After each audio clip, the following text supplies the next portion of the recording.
Hello and welcome to the TC Exchange podcast. I'm Amity Kraus, ex-retail girl turned realtor turned business owner, where I teach new transaction coordinators how to navigate the complex real estate industry and coach experienced TCs how to level up their game and businesses to add even more value to their agents. Come along with me while I guide you through this intense, complicated, but always fun world of transaction coordination.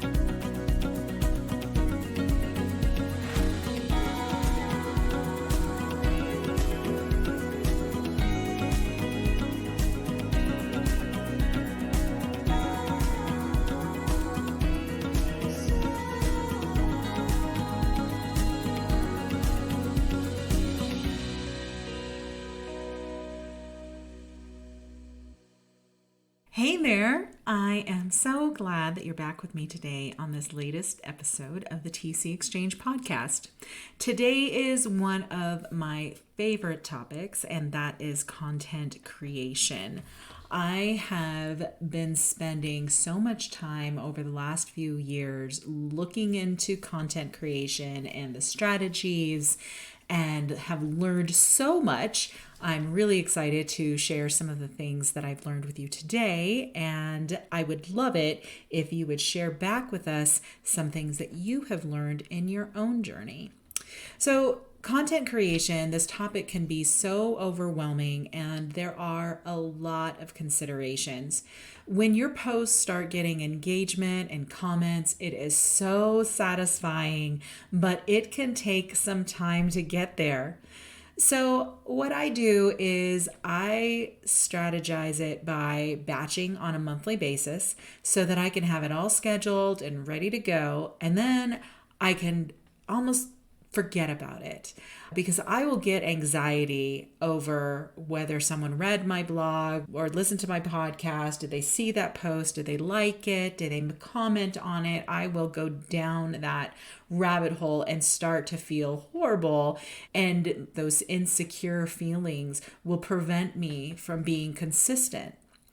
And consistency is absolutely key, my friend. And in the beginning, when you're growing your audience, you are going to feel like no one is listening. I promise you that. But stay consistent. Keep at it, and your audience will build, and you will be starting to take on brand new clients before you know it. When it comes to content creation, there are definitely some significant questions that you have to ask yourself. The first one is, who are you talking to? In episode 14, we talked about identifying your ideal client and figuring out who they are, what they're all about, and where they hang out, what social media platforms they hang out on. This is going to be really important because this will help you determine what type of content to create and what platforms to post on. Now, I remember saying specifically in that podcast episode that once you had identified your ideal client, that every bit of content that you create going forward is for that client specifically. So if you've decided that your ideal client is a brand new realtor who needs help learning to navigate the tasks and procedures and processes of a new transaction, every single piece of content that you create, every post that you make is specifically for them to help them get through that pain point. Now, if the idea of posting content on a constant and consistent basis sounds tedious and overwhelming, listen, you're not wrong. One of the things that we're going to do is we'll talk about my exact process and how I plan out my content. I even have a freebie for you. It is a 30-day social media content planner, which is the exact format that I use when I am planning out my content. I love using a content calendar because it ensures that I know what I'm posting, where and when I'm posting it, and it helps me put together a batching system so I'm not down the content creation rabbit hole on a weekly basis. And I will tell you, this saves my life, because if I had to be creating content constantly on a weekly basis and fitting all of the tasks that go along with it into my week, I would become incredibly inconsistent. My content would not be as good, and it would be very sporadic, when I would be showing up for you. So batching and getting organized is absolutely key for me. So I just wrapped up a content calendar for the next quarter. So this is all pretty fresh in my mind. So first things first, I know who my ideal client is. Do you? Now, assuming that you do know who your ideal client is, and I'm also going to assume that you already decided what the original content is that you're going to be delivering to your client on a weekly basis. So you've decided that it's a blog, it's a newsletter, it is a tips and tricks, whatever it is. Now, I want you to understand that this does not mean that you're only making one post a week. If you do have, say, a weekly blog that you're putting out, you're not just going to put that post out once a week and do no other social media content, okay? This piece of content, this blog, this is your original content. And now every other post that you put together that week is going to drive people back to that original piece of content, that blog. So you're going to take that blog, you're going to pop it on your social media platform, whether you've got it as a link from your website, you're going to create that post. Then you're going to have a series of additional posts. Maybe it's going to be a quote out of the blog and it's going to post on another day. Maybe it is a story or a reel that you do. Maybe you're going to go live real quickly and share a couple of quick tips and tricks.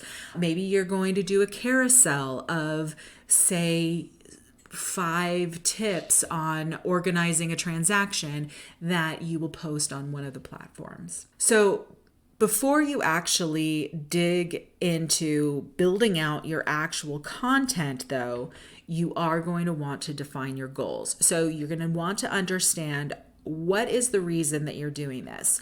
Is it about building brand awareness? Is it about driving traffic to your website?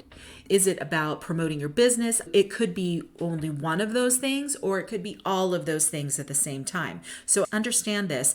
You do not have to have the same goal with every single piece of content, but you do want to get it back to that original piece.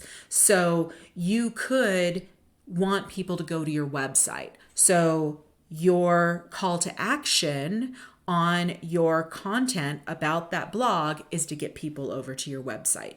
Your call to action on the poll that you put together on how people like to, say, organize their transaction is to get them back to your website. So you can have all sorts of different goals related to your posts, but it all should get you back to the same spot. Now that we know your goals, let's talk about that content. What I do is I start by writing down 6 to 10 topic ideas. Now, here's where AI can be really, really helpful, and you can lean into this. So with AI, how it becomes the most helpful is by giving it a good prompt so it understands what it is you're looking for. Now, the more you use AI, the more it's going to learn what you're looking for and learn your voice. So there are all sorts of methods you can research on how to seed the AI platform that you've selected to work in to help it give you the best information back. So here's a prompt that you can use in coming up with some blog post topics, okay? So here it goes.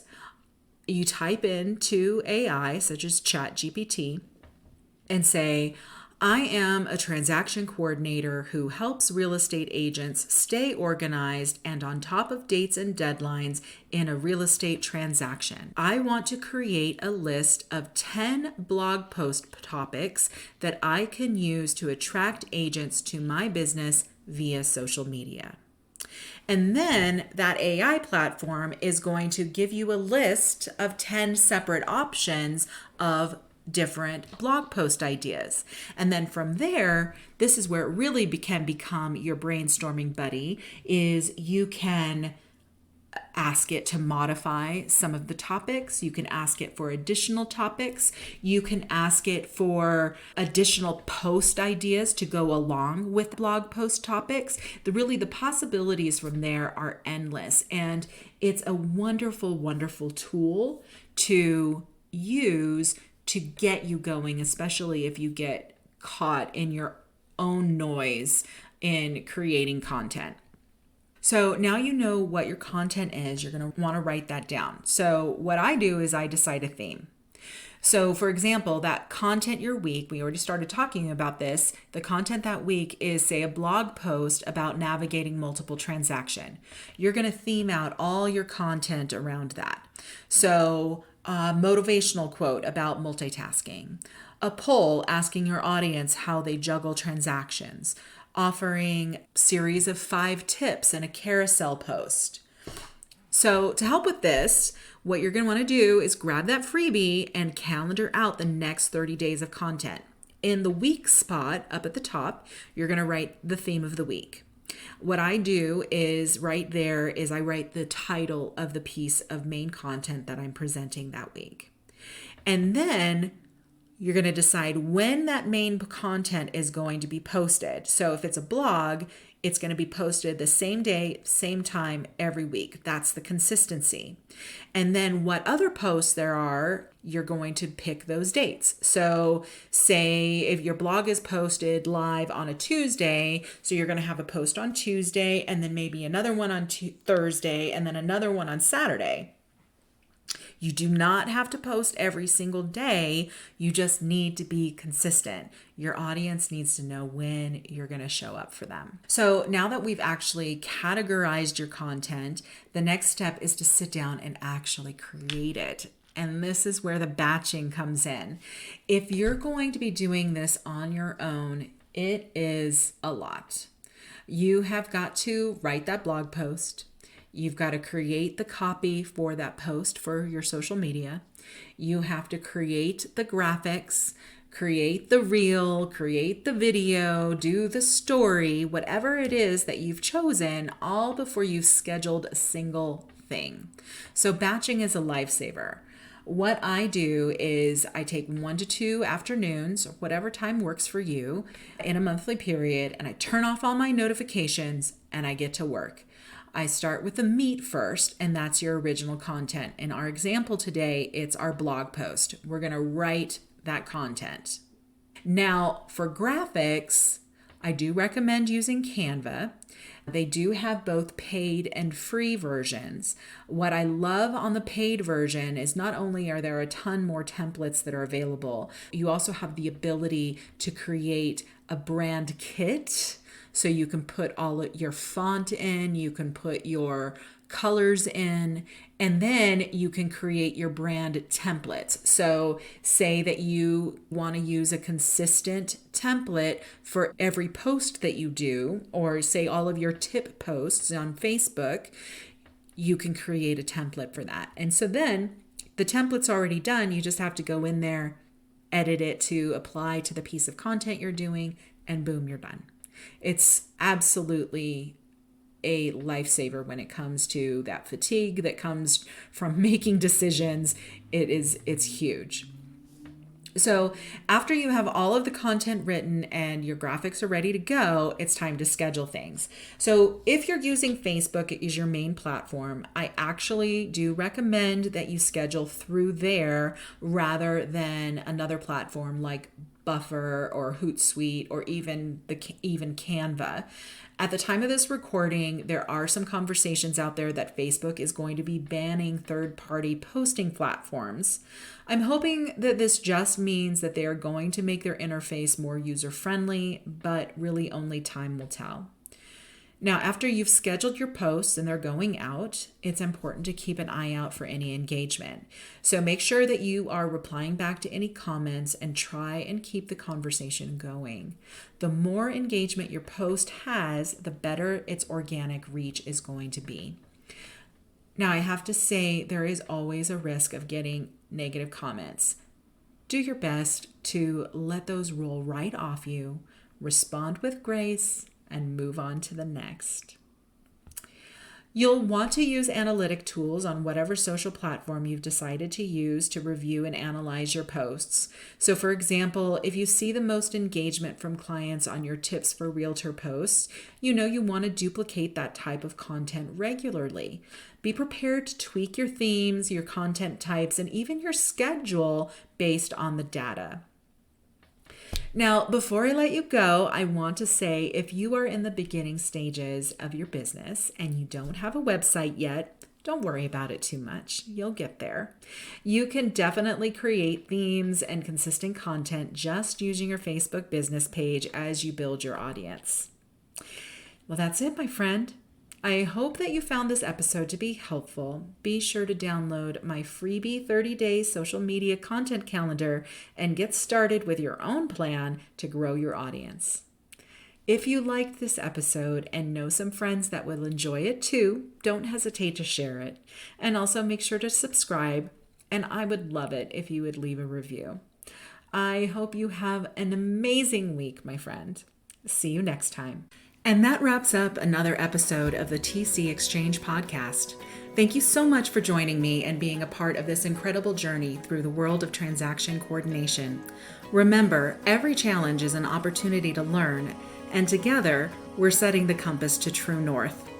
If you want to dive deeper into the world of TCs or simply connect with our growing community, follow us on Instagram at TrueNorthTCT.